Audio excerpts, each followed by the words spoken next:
Bengalaba, Teenage Genova, Apiawa Messon, the Mefalon University education in Maine, Microsoft 365 ကိုဘယ်လိုတောင်းအောင်လဲဆိုတာကိုကျွန်တော်ပြောပြပေးသွားပါမယ်ပထမဆုံးအနေနဲ့လောက်အောင်မှာကျွန်တော် register လုပ်အောင်ပါပေါ့နော်ဆိုတော့ register လုပ်ဖို့အတွက် browser တွေကနေပြီးတော့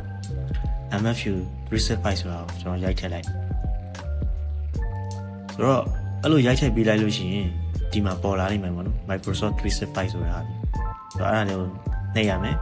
အဲ့ဒါနှိပ်ပြီးတော့ကျွန်တော်ဆင်းပြီးတော့ဒီမှာ register လုပ်အောင်ပါပေါ့နော်ဆိုတော့ဒီမှာ student ရှိရ officer ရှိရကျွန်တော်တို့ကတော့ student အနေနဲ့ register လုပ်အောင်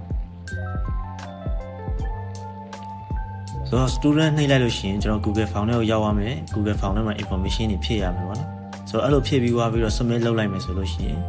ကျွန်တော်ဒါ register လုပ်ဖို့အတွက် form ဖြည့်ပြီးသွားပြီပေါ့နော်ဆိုတော့ဒီအနေငယ်အတွင်းမှာဒီကျွန်တော် mail တွေကိုဒီလို enable ဖြစ်ပါတယ်ဆိုရင် mail လေးဝင်လာလိမ့်မယ်ပေါ့ဒီမှာ 365 account enable ဖြစ်သွားပြီဆိုတော့ကျွန်တော်တို့365ကိုသုံးလို့ရပြီပေါ့နော်ကျွန်တော် education main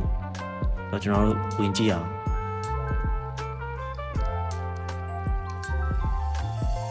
ဒါကျွန်တော်တို့ဒီကျောင်းသား ID နဲ့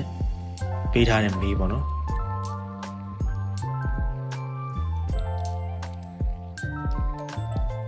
ဆိုတော့အဲ့ဒီဟာနဲ့ကျွန်တော်ဝင်လို့ရတယ် password ကလည်းကျွန်တော်တို့ Gmail account မှာ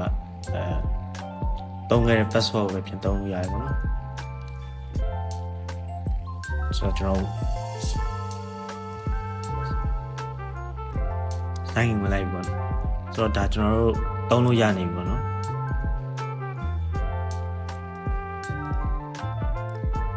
ဒီမှာကျွန်တော်365ဒီ Word သုံးလို့ရမယ် Excel PowerPoint တွေပေါ့နော်ကျွန်တော်လိုအပ်တဲ့ application တွေကျွန်တော်များသုံးလို့ရပါပြီပေါ့ဆိုတော့ဒီလောက်ပါပဲကျေးဇူးတင်ပါတယ်